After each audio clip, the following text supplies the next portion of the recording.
Radio Health Journal talks about car crash injuries and seating position after this. People often ask me, how should I manage my money? Whether you're a multi-million-dollar investor or just starting out, the answer is Betterment. I'm John Stein, founder and CEO of Betterment. We created smarter technology to automate investing, help you make better financial decisions, invest for your personal goals, and stay on track for retirement. Betterment is the easier way to invest, at a fraction of the cost of traditional investment services. The revolution of smarter, more straightforward, personalized investing has begun, and we're leading the way. Betterment is already managing billions of dollars for more than 100,000 customers. Isn't it time you took control of your financial future? Sign up on your computer or smartphone today and receive up to 6 months free. Get full terms and conditions at betterment.com/podcast. Betterment. Investing made better. Sign up today at betterment.com/podcast.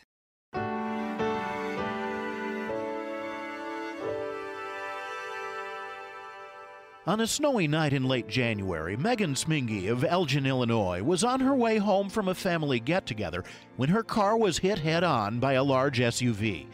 Her husband was driving, her friend was in the back seat, and Megan sat in the front passenger side. We were going westbound, and all of a sudden, I see this very large vehicle that was going eastbound jump over the median coming right at us. And it happened so fast. No sooner did I get "watch out" out of my mouth when he hit us. And he hit more towards the driver's side because that's the side of the car he was coming from. And our car went flying off to the right, towards the passenger side and into the forest preserve. Sitting in the passenger seat, Megan received by far the worst injuries: a broken sternum, a hairline fracture to her left knee, and a shattered right ankle and leg. So I'm still dealing with this, had reconstructive surgery, still non-weight bearing, and it will be close to a year before I'm actually done with everything once all the healing goes and the therapy and everything else. So it'd be almost a year before I'm walking again. Whereas my husband, he had a broken arm. He did have surgery to have a plate put in because the brake was not clean brake. So, and he's still doing some physical therapy for that. But he should be fine in a couple of weeks. And my friend, her broken sternum and her broken rib are healed, so she is okay. But Megan may never be. Even with physical therapy and time, she fears she may never be able to walk normally. And it turns out that of the 2.3 million people hurt in auto accidents each year, she's far from alone as a front seat passenger suffering the most severe injuries in a crash. Long before cars had seatbelts, the front passenger seat was often tagged as the suicide seat by emergency room doctors. Even today, the name has stuck. Some studies show that it's the most dangerous place to be in a crash. It used to be thought that the driver was always in a worse position because of the steering wheel causing problems. But actually, when you look at real live data from actual accidents, it appears that the reverse is true. The registry data of some 4,000 patients injured in car accidents in our study showed that actually it was the passenger rather than the driver who sustained the worst injuries. That's Dr. David Pedley, a consultant in accident and emergency medicine at the Dumfries and Galloway Royal Infirmary in Scotland. He's studied seating position as it relates to crash injuries. Really, injuries in car accidents are all about the dissipation of energy. Now, that can occur with the design of the car, it can occur because of airbags, but the concern is a front seat passenger is thrown forward, and the main dissipation of energy takes place when they hit the seatbelt, which pulls sharply across the chest, if you like. And so a concern that perhaps the front seat passenger is a little bit more vulnerable.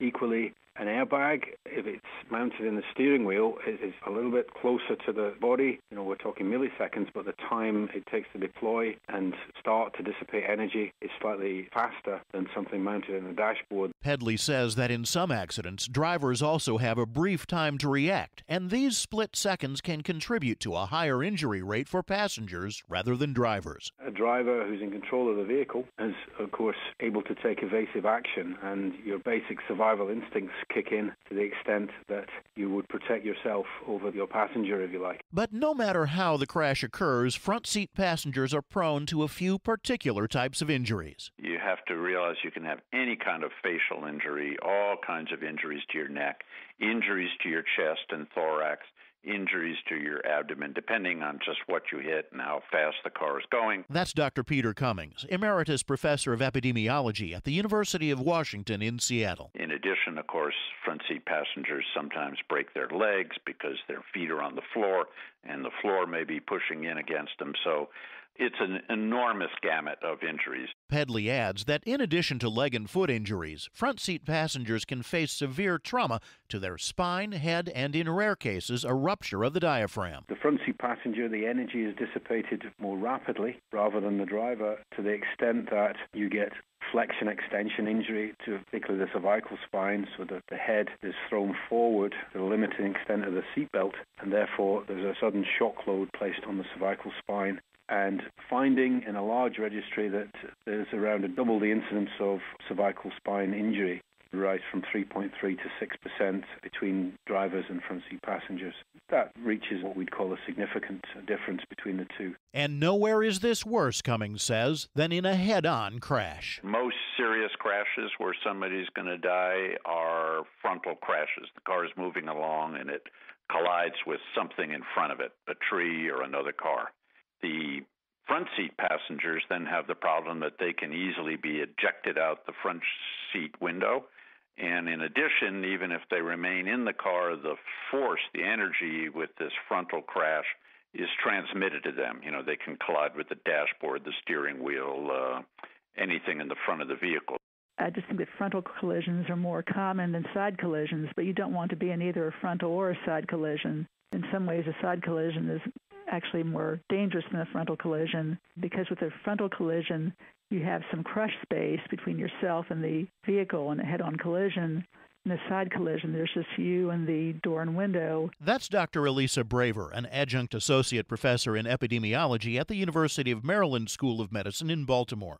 She says whatever type of collision you're in, wearing your seatbelt and having side airbags, in addition to frontal airbags, are the key to reducing your chance of injury and death in an accident. Wearing a seatbelt is so very important. It keeps people out of the way of the windshield. It keeps them from being ejected from the vehicle. It keeps them from flying around the car during the collision and hurting each other.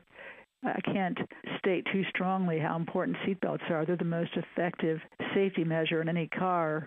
Side airbags make a dramatic difference. The side airbags with head protection can reduce the risk in crashes by 40 to 50%. However, Braver says it's important to remember that airbags aren't for everyone. Right front passenger airbags reduce the risk of death among passengers who are 13 or older by 14%. Now, for babies and children, it's a different story because they can be injured or even killed by deploying front airbags. Changes have been made to the design of front airbags, so they're less risky now. But even so, it's best to continue to seat them in the rear. That's right. A small child who wouldn't have been otherwise injured in a crash can be killed by an airbag. Cummings says they're dangerous devices that are incredibly powerful. In fact, the airbag strikes you a tremendous blow. If you take an airbag out of a vehicle, put it in a parking lot, and trigger it, you'd just be amazed at the force of the explosion. Unless the device is heavily anchored, this whole thing will jump. I mean, I've seen this. Will jump several feet in the parking lot. It's a walloping blast. You would hate to be in front of an airbag. The only reason that it's okay to be hit by an airbag is it's much better than the other things you would hit. But what can be done besides airbags and seatbelts? Assuming you're part of the 85% of Americans who do buckle up, Pedley says the main thing you can do to avoid getting hurt is to slow down. Speed is the main determinant in terms of the severity of injury when we're talking about motor vehicle collisions. I think trauma levels and serious injuries are coming down, and I think that really is a combination of the improvements in vehicle design and the improvements in the design of the network itself. There's not much evidence that suggests people are slowing down on major motorways. Braver says you can also shop for a larger vehicle with modern safety features. She says to be sure to check the latest crash test ratings. There's been this design revolution in new cars. Manufacturers are voluntarily installing technologies that avoid crashes These include forward collision warning systems, automatic braking, adaptive headlights. So people really, if they're shopping for cars, they really ought to be looking for these features because they really have a strong potential to prevent injuries and deaths in the event of a crash. I personally drive mid-sized cars, and I've advised my nieces and nephews to buy mid-sized cars rather than small cars. So try to buy a bigger car. The other point is that look up the crash test ratings. Both the National Highway Traffic Safety Administration and the Insurance Institute for Highway Safety perform crash tests. So look for the cars that have the best crash test ratings. Cummings says cars that get the best crash test ratings are generally those that dissipate energy best during a crash. The big advances have been to create proper crumple zones so that the front and the back of the car aren't rigid. You don't want them to be made of steel that would not collapse, because if it doesn't, all that energy just comes into the passenger compartment.